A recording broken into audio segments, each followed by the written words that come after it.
Hey guys, it's Matt. If you're driving or at work, there are a lot of images. You don't need to see any of them. Most of them are placeholder images relating to the general theme of this video. Now, every presentation needs a target audience for that presentation. And it's not going to be you guys. It can't be my subscribers in this case. Now, I'll certainly craft this in a way so you can enjoy this over a meal or if you're crunching a sub or something like that. I will do it for you guys so you enjoy it, but I have to cater to my target audience. I have to put these movie reviewers one last time on trial. December of this year will be 7 years since Star Wars The Force Awakens. Since that time, we've seen every single beloved movie franchise ruined, mostly in the science fiction and comic book genre. Genre. Jamba genre. TV shows ruined. And what have the movie reviewers done? They come out, not for 6 months, not for a year, pushing 7 years. They're saying the same things over and over again. Why even have a channel? Just run the same script and go to the Bahamas or something. Run the same script. You can do a video every hour. Whether it be a new movie in an old series like Terminator Dark Fate, or a spin-off series like Book of Boba Fett, or Obi-Wan Kenobi on Disney Plus, whatever it is, it's all the same thing every single time. They'll come out and say, the corporate entities have hired an army of left-wing radical writers, and they push their woke agendas and SJW themes, and then they come out and fight with the fans, and they know their products suck, so then they blame the fans as being racist and intolerant. And it's the same guys. If this happened for a few months with a few beloved franchises, that might work. We're pushing a decade, and you dummies are saying the same damn things. Well, you're some genius, Matt. Why don't you tell us what it is? I know exactly what it is. I can't tell you. It would be the craziest thing in the world to you. You're not ready to hear it, and you'd immediately turn this off. All we can do is go back to the basics. You, on your own, you movie reviewers, need to come to the conclusion that something else is going on here. And a few people screaming at me, I can hear you. A few of these reviewers do understand some of the things potentially we do, but this is their bread and butter. They don't want to lose 40,000 subscribers. Okay, that might be the case with a few of them. It is not the case with 95% of them. Oh, and I forgot their biggest complaint, that the corporate entities hire writers that not only don't know the source material, they never read the comic book as a kid, they don't love the past movies, not only do they not know the canon, they hate it. They hate what they're working on. I forgot their biggest complaint at all. Let's go back to the basics and see if what you guys spout off every single video makes any sense. Actually, before we do that, if I could talk to my audience just for 1 minute, because the comic book people know this. Guys, if I watch these videos for some reason when I'm eating, or I like mindless stuff when I'm just chowing down on Wawa, these videos like here, Mother of God, She-Hulk was so much worse than expected, maximum cringe, oh brother, this show stinks, She-Hulk ruined, These videos, guys, are in the thousands, almost for every show. Kenobi sucks. All I did was for each show just type in blank sucks, Kenobi sucks, or Kenobi stinks. Kenobi, episode 5, filled me with rage. I mean, Obi-Wan Kenobi feels cheap.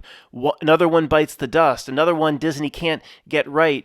These videos, guys, are in the thousands. And every single time one of these new shows, they repeat the same scripts and themes over and over without trying to evolve themselves, these movie reviewers. And if anybody's screaming at me saying, well, Matt, if you go to any show and type in blank sucks or blank stinks, you're going to get everybody that thought it sucks and thought it stinks. Of course, there's going to be another side. If you probably type in I love Lucy stinks, you'll get that. There is no other side to this, guys.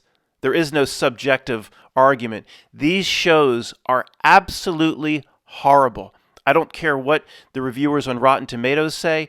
They are objectively, without the subjective element, they are absolutely horrible with no other side to it. With a few ones that just fall in between. Andor is supposed to be half decent, although it has some horrible aspects. The Mandalorian people thought was pretty decent. Star Trek Picard, I mean, this is, if you don't watch these shows, guys, I could pull a bunch of kids out of like 6th grade. You've heard me give this example before. By the end of today, they could storyboard up something far superior to what was put out on Paramount Plus. These shows are so bad, it proves what I've been saying for a long time. What was that again, sir? It proves, movie reviewers, that these shows are made bad on purpose. That means intentional. Let me go over to the thesaurus for you, movie reviewers. Here we go. Calculated. They know what they're doing. By design. They know what they're doing. Premeditated. Voluntary. Willful.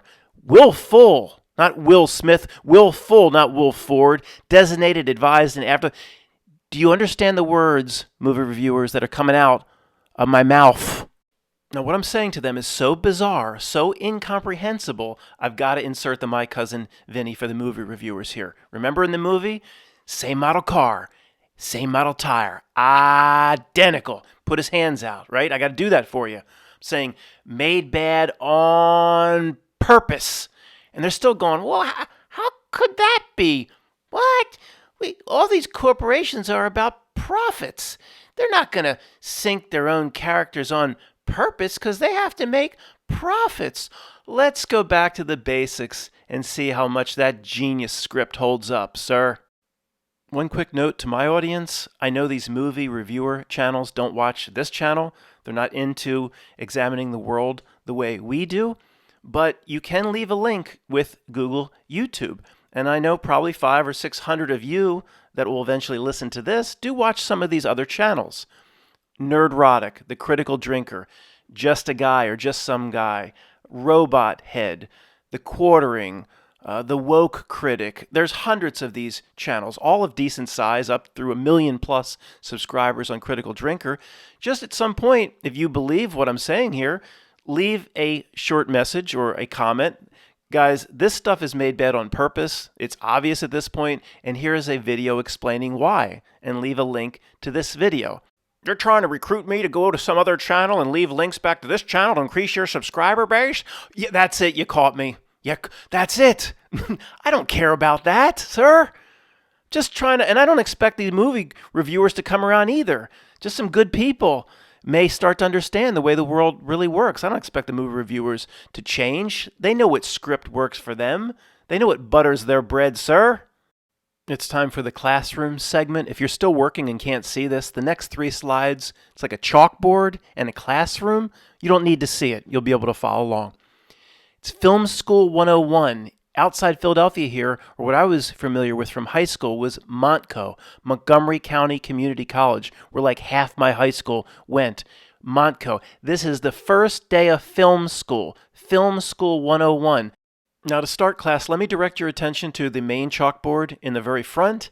Just some questions to consider so I can get an idea of how much business background you all have, so I can gauge what to focus on in the syllabus that's in front of you. Question number 1, class. Do movie studio executives, in your opinion, and do the CEOs of multi-billion-dollar companies know anything at all about business? Anyone? Steve? No, Steve, you can't go right from checkout counter at Home Depot to running Disney. You have to have Susan, fill him in. That's right, Susan. They have Harvard degree, Harvard MBA, Columbia Law School, 25 years in the business at other movies. That's right. They generally know something about business. Number 2, class, do you think there's a formula in Hollywood for what works and what doesn't work? Can past winners and losers, in terms of the famous movies like Raiders of a Lost Ark, can they be analyzed and studied to see what audience loved so much about them? And flops like Hudson Hawk, Bruce Willis and Hudson Hawk, to see why audiences didn't like them? Do you think after 100 years they kind of know what the formula is? That's right, Marcus, they probably do. Number 3, are movie characters and comic book characters considered assets, or I should have written on the board, long-term assets to the illegal corporate entities that own them? Anybody? Kim? Yeah, yes, like the Hulk. Yeah, the Hulk, if you continue to make movies with the Hulk, you could potentially get money out of the Hulk over hundreds of years. That's exactly right. Last basic question before we dive into our learning for today.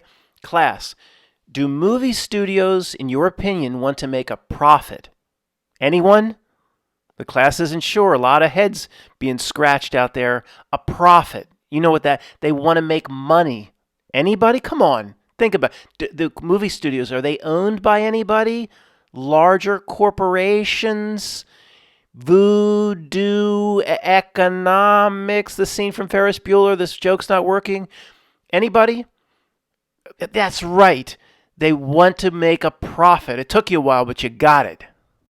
Okay, class, if you'll turn the page of your syllabus, this is mostly what we'll be concentrating on in the first 6 weeks of the first semester here at film school. Know your source material, which actually goes right along with the second bullet point. Enjoy what you're writing about. Anyone in class here thinks it's a good idea, if you're one day managing Disney, to hire a team of writers that know nothing about the source material? Would you want to hire a bunch of writers that never read a Tolkien book if you're putting out Lord of the Rings material? Anybody? Yeah, in the back there. Who's raising their hand in the back? Jeffrey? Jeffrey's saying it would be a good idea to hire a whole team of writers that don't know a goddamn thing about... Jeffrey, don't use those words in here. He's saying it would be good to hire people that don't know anything about what they're writing about for a fresh approach.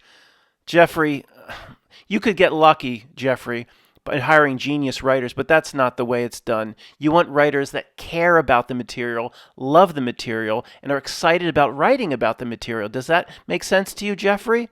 Bullet point 3, is there anybody in class here that would ever think it would be a good idea for the show writers or directors or producers or anybody that works on the show to fight with the fans, to antagonize the fans or have a Twitter battle or call them names or run them down? Does anybody in class think that would ever be appropriate? Tyrone? What? Only if they say something about your mother? Tyrone, you saw Patrick Swayze in Roadhouse, the movie Roadhouse, right? Remember what the bouncer said? What if one of the customers calls my mama a whore? What did Patrick Swayze do? He turned and said, is she? See, you can't let the customer get under your skin, even if you don't like what the customer's saying. It's always kept in-house, Tyrone. It's always kept private. Remember one of the initial questions we posed, class, do they want to make a profit? And then we determine they do want to make a profit. Do you see how fighting with fans and the original core fan base could hurt profits? That's right. Always remember that. Second to last bullet point, do or perform focus groups and perform sampling to see what the audience wants. You can even do this as the show's being created, but you certainly want to do it before it's written, before you set a budget aside. Y'all seen those obnoxious insurance commercials with Flo at Progressive? And there's a few where she's in a focus group and she's asking them about insurance. And who's interrupting me? What's your Melvin? Class, Melvin is informing us that these focus groups where you bring people in and serve them a lemonade don't exist anymore because they have supercomputers that can gauge what people want just by looking and spying on their emails and their tweets and their texts and their Facebook posts. And that's a good point, Melvin. I bet the supercomputers do know. I'm just making a point here. Let's not get ahead of ourselves. The class might understand the old focus group where you bring people in and you ask them what they want and you serve them a slice of pizza. Thank you, Melvin. Last bullet, respect the canon and what is already loved, what's already been laid down and proven to be a success. For example, we all love Indiana Jones, not the Temple of Doom so much, but the Raiders of the Lost Ark. We know he was a professor. Would any future class, think about this, would any future movie want to introduce, just out of the blue, like in the fourth movie, that Indiana Jones was a pimp in Thailand before he got his professor job? And if you wouldn't pay up, he'd beat the living shit out of people, even with the whip. Would you want to introduce something that goes against what the audience believes Indiana Jones to be? Anyone? What? Yes, what's your name? Roxanne is saying, what? If the new information helps the audience better connect with the character or in some ways empathize with the character, that's a great point. But see, Roxanne, you got to be careful. If you have something that you know works, any new information that changes the canon going back through prior movies or the original source material can be dangerous. You understand how that can be? Like in this example, making Indiana Jones a pimp. And that seems to be a ridiculous example, but that's actually what Hollywood is doing to all the beloved characters now. Not pimp per se, but things similar, like completely changing sex or gender and things like that, a preference. You know, I can't say too much about that, class. I'll lose my job here at Montco, but you know what I mean. Guys, I was going to continue with the classroom theme and use this new Doctor Who. The one that had just passed was a woman. The new Doctor Who is in the bottom picture. Doctor Who, I guess, rides around in a telephone booth. This one is a rainbow, like Skittles. Taste the rainbow. Skittles. I was going to do this as part of the class, but it's really ridiculous because any first grader can see what I'm saying, but the movie reviewers can't. Movie reviewers, unless you believe that the top executives of all these companies don't know the very basics of what would have been covered, as we just did, in the first day of community college film school. And even if some of the executives like Kathleen Kennedy went rogue, but they have higher ups, right? They have CEOs and there's a CFO of Disney. And I mean, just the constant excuses and the same scripts being run by the movie reviewers, even going back to The Force Awakens and Kathleen Kennedy. Like, they were given total control, and then when it went bad, there's nothing the Disney executives could do. Oh, sure. Yeah, that would make sense. The most important franchise, Star Wars of all time, they're going to put a contract out to Kathleen Kennedy and little Ryan Johnson running around playing with his Matchbox toys. They're going to say, you can't be fired. We can't change what you come up with. Oh, sure. Yeah, I'm sure that's what happened. Yeah, that makes perfect sense. They can't fathom what I'm saying, even though it's blatantly obvious. It's all made bad on purpose, by design. So they have to go into their same little toy box for the answer. Well, somehow these left-wing radicals got in and the writers, and the left-wing theme, Matt, runs all the way through the executives. But wait a second, you can't have your cake and eat it too. Don't the executives, the board of directors, the chairman, the CEO, the CFO, aren't they about profitability and serving shareholders? You'll agree to that. Oh, of course, it's about profitability and serving shareholders. Well, once this started to get a little out of control, SJW themes, woke themes, whatever, started to get a little out of control, 2016, 2017, and then a whole franchise, the most beloved and profitable franchise, the greatest movie asset of all time, Star Wars, goes down and sinks on the bottom of the ocean. They would have been, wait a second here, we can't let this get out of control. If it was about profitability, then it would have been fixed by 2017. The fact that it's not fixed means it's not about profitability. You can't have your cake and eat it too. This is first grade logic.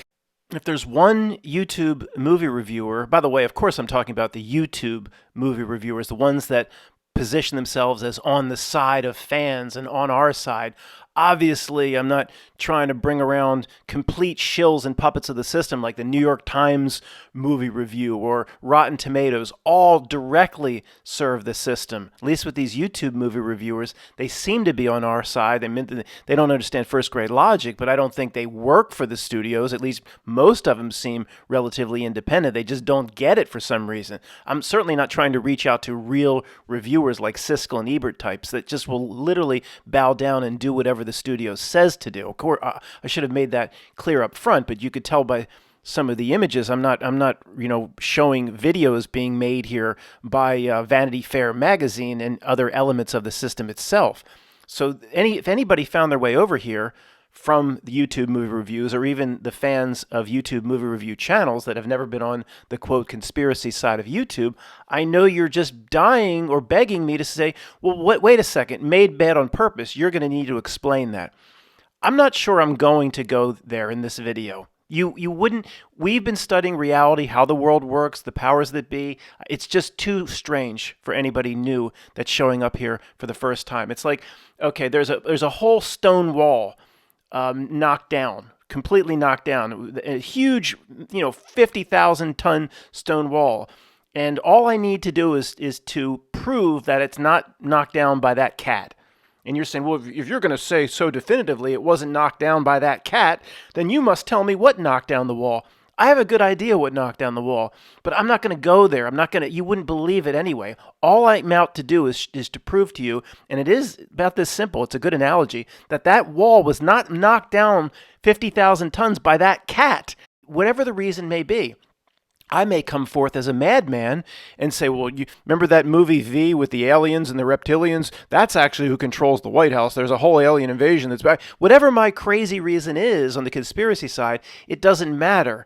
I still need you to take the first step and say, Matt, you know what? I can't believe any longer that every single executive at a movie studio doesn't know the basics of what would be presented in the first hour of film school and community college. Therefore, I'm going to have to come around, I don't think the movie reviewers ever will, but the people who watch those channels, some of them will come around and say, I've seen enough. In some weird way, this has to be being done on purpose.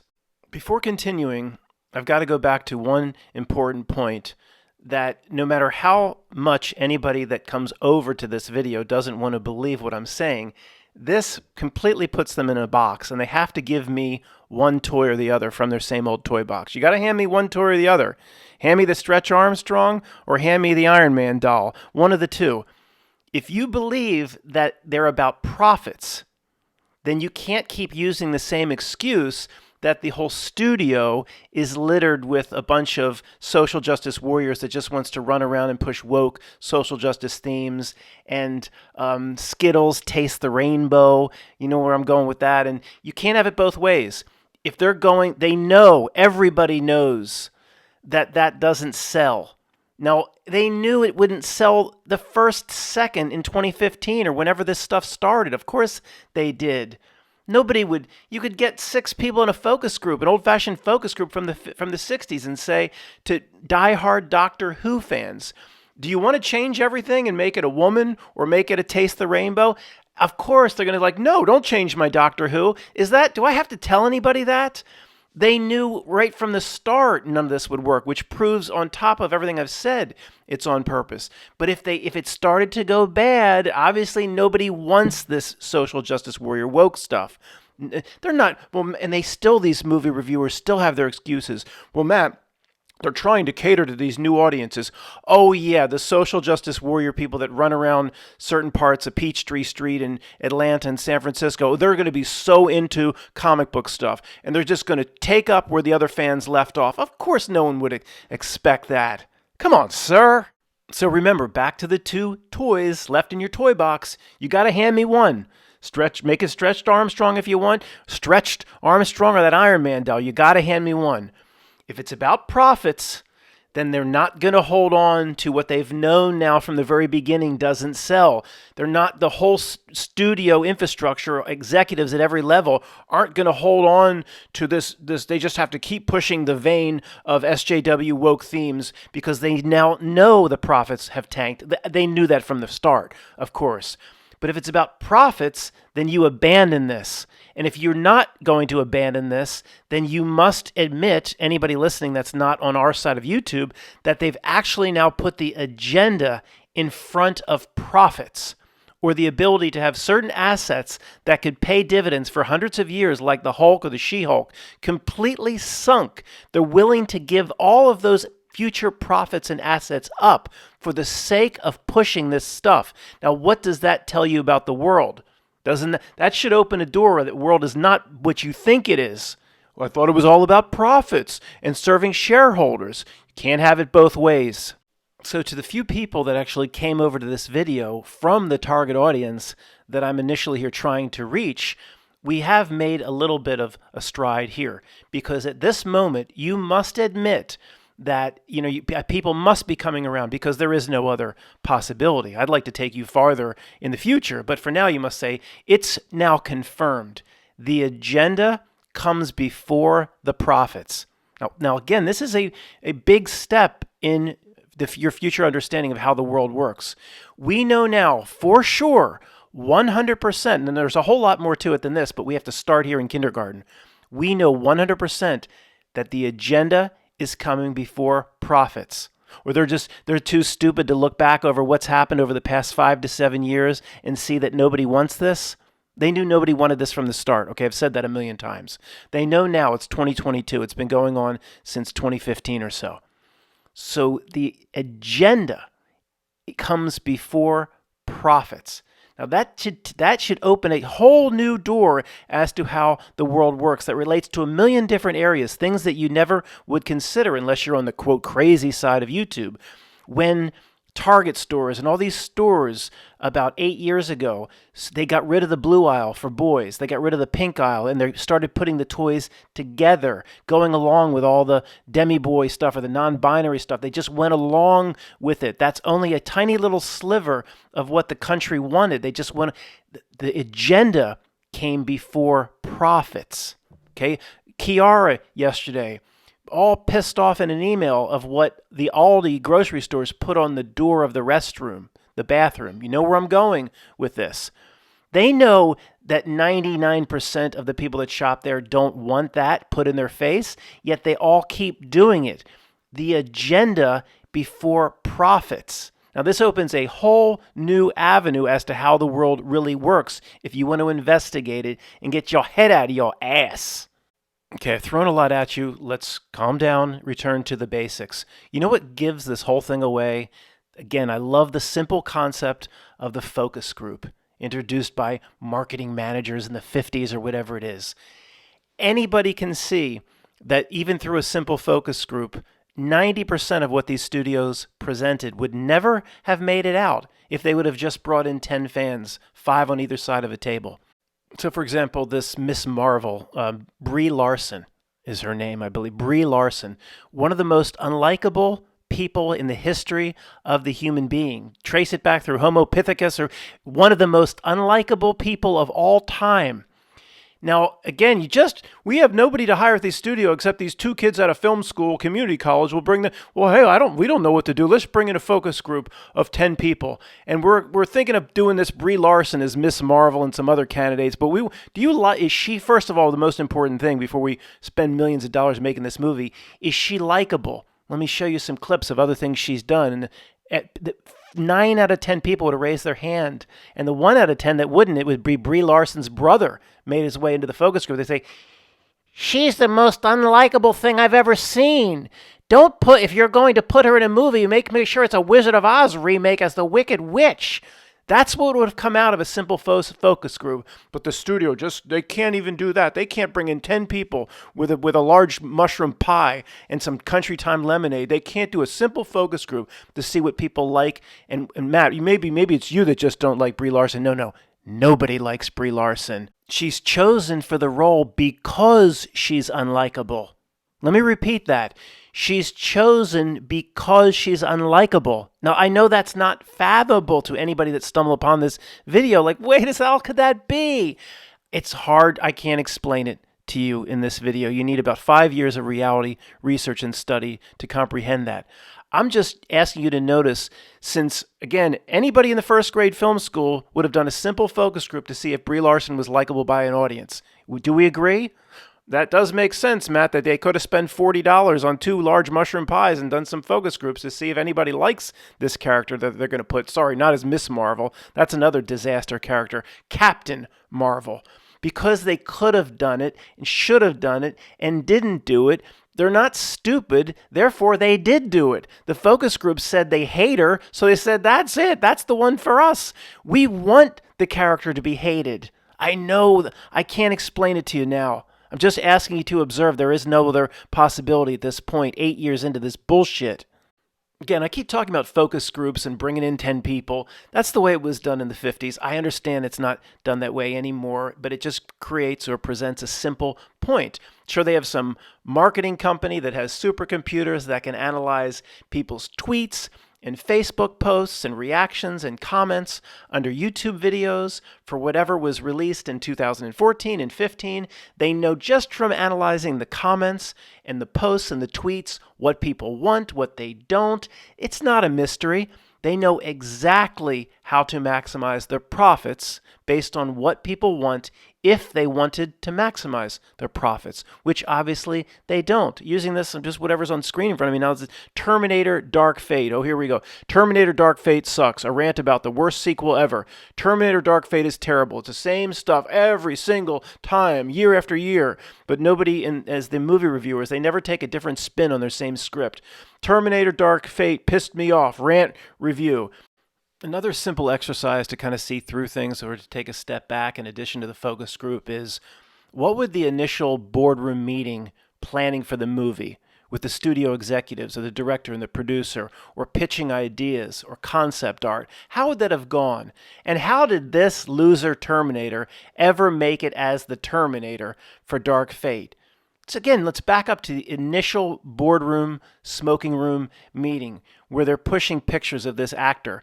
Who's going to be the next Terminator? Do you have any ideas yet, director, producer, writer? Yeah, this guy. We got this guy picked out. And they got photographs, the executives, and they went, I'm getting chills.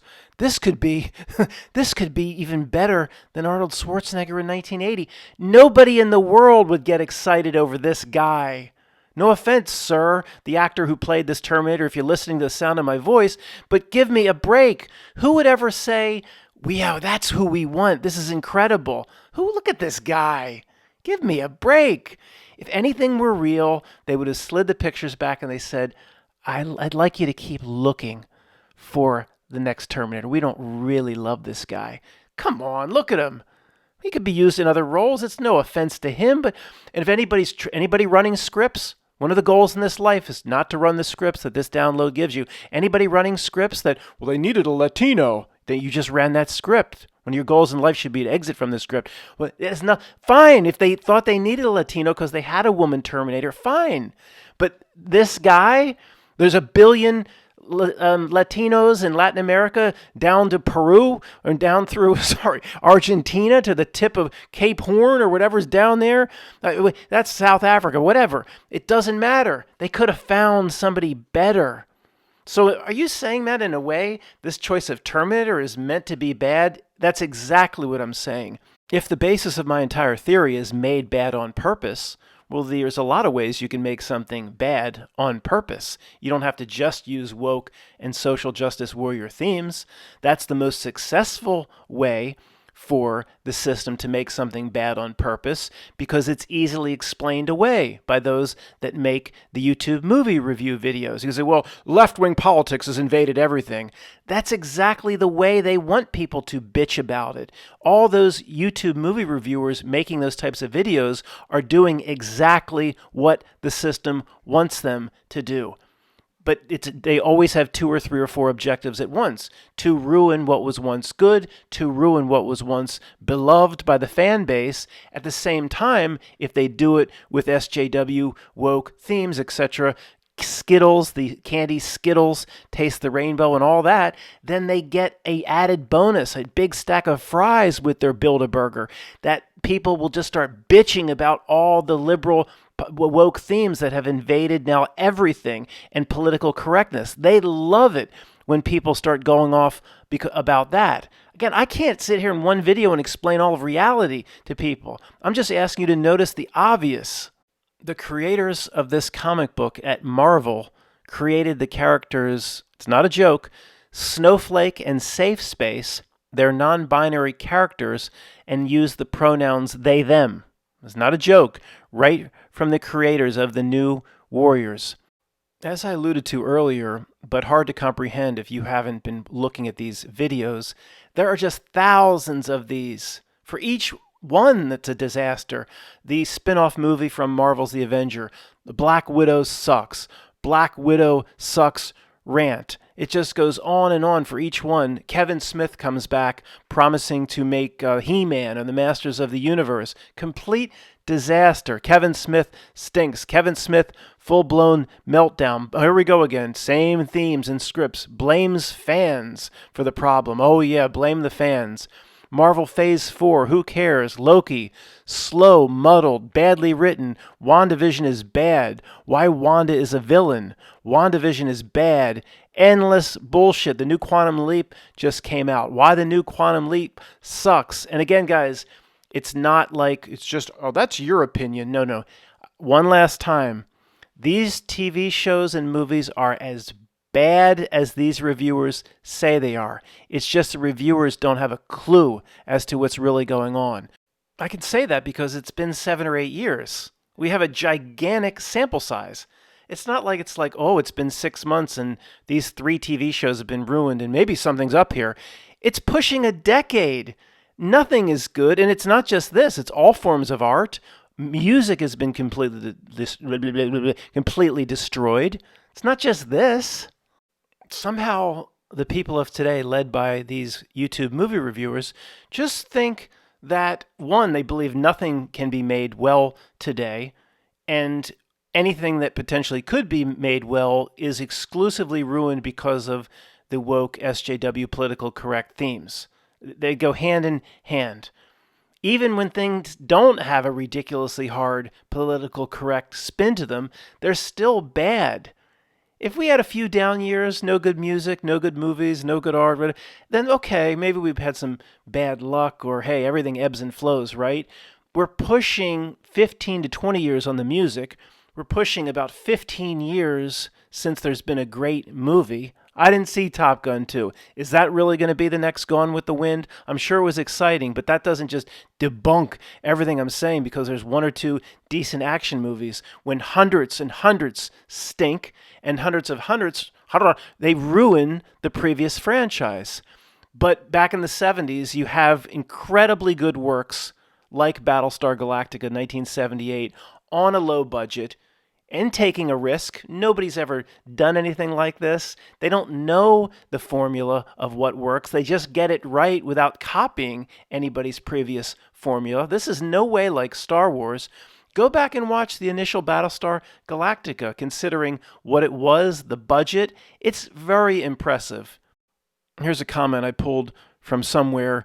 The disease of political correctness has infected all aspects of society. I had to remove the word because this person can't write. Production companies are ardently pushing woke screenplays all over creation. All over creation. Additionally, Hollywood is also looking to change epic franchises that are not woke enough in their view, i.e. Star Wars. It's time to wake up, people. The progressive left is a menace and trying to destroy Western civilization. Okay, if I'm sure of one thing, this is it. Now, there's things, again, I don't want to share in this video. I don't know who's listening to it.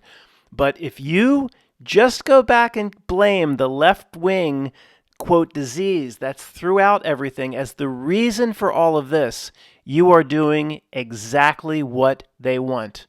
You have fallen into their trap. That I am absolutely sure of. And here's the key. All the woke SJW political correct themes, Skittles, Taste the Rainbow, all that stuff that's put in is actually put there to attract, like a magnet, the attention or the ire of the fans that would complain about. Therefore, all that political correct stuff is used as the reason for the destruction of the great movie franchise or TV show series. It attracts, just like a bug magnet, it attracts everybody's anger and ire in the fan base. That's why it's put there to such a degree.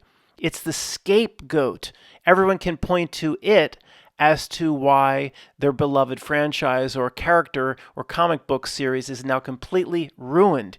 It takes too much of the blame. It's meant to carry the load and explaining why this stuff is being flushed.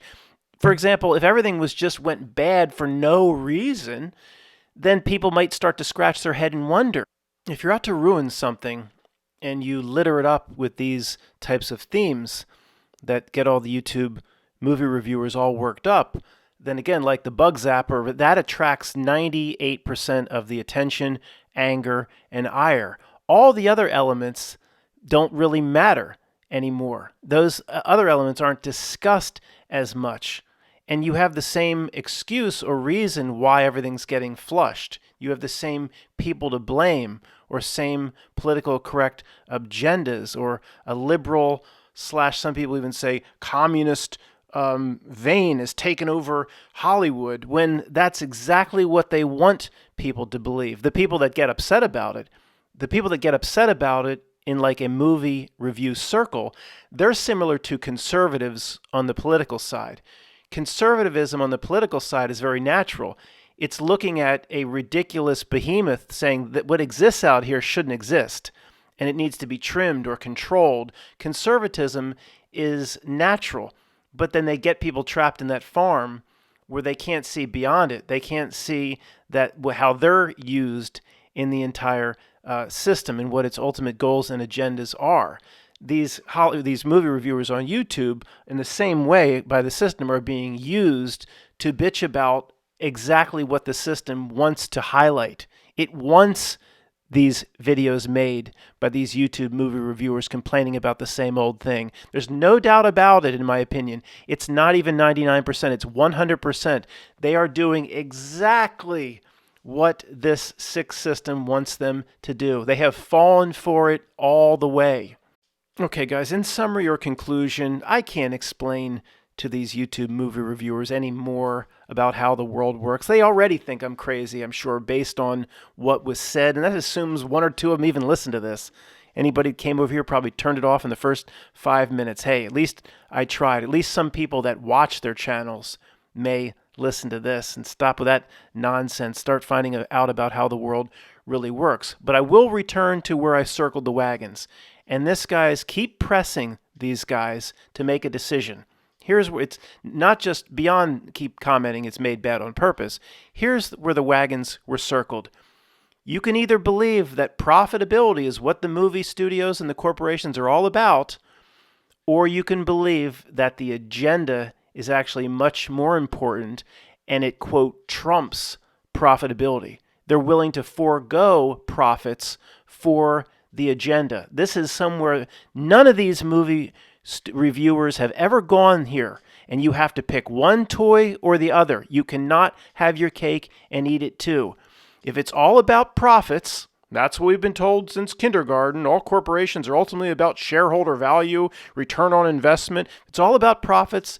They would have realized this doesn't generate the profits, and they would have realized it 7 or 8 years ago. In fact, every first grader would know it never would have generated profits, but that's not the point. So if they continue to do this, which they are, then they're placing the agenda before profits, which means profits are no longer the primary motivation of corporations. Doesn't that change one's worldview? Profits are no longer the primary motivation of corporations if you see it this way. It's one or the other, movie reviewers. You must choose a side. And whether they hear this presentation or not, do I think any of these movie reviewers are ever going to come around and say, well, wait a second, this makes sense. Is it about profits or the agenda? Because it can't be both at this point. We have too large of a sample size. It's been too many years. Do I think any of them will ever come around? No. I think they run the same scripts and they're on the same download as almost everybody else in this society. And we have to be careful too. We run the scripts and downloads just less than others, and we're continuing to learn how to break them. And I decided to put the Doctor Who here. One of the Doctor Whos is going to wave us goodbye, and he's really waving goodbye. Goodbye, beloved sci-fi franchises. Goodbye, my Star Wars and my Star Trek and everything you sons of bitches loved. It's all gone, and it'll be blamed on SJW political correctness, but that's not the reason it's gone. That's just a scapegoat and what will be blamed. Thanks for listening.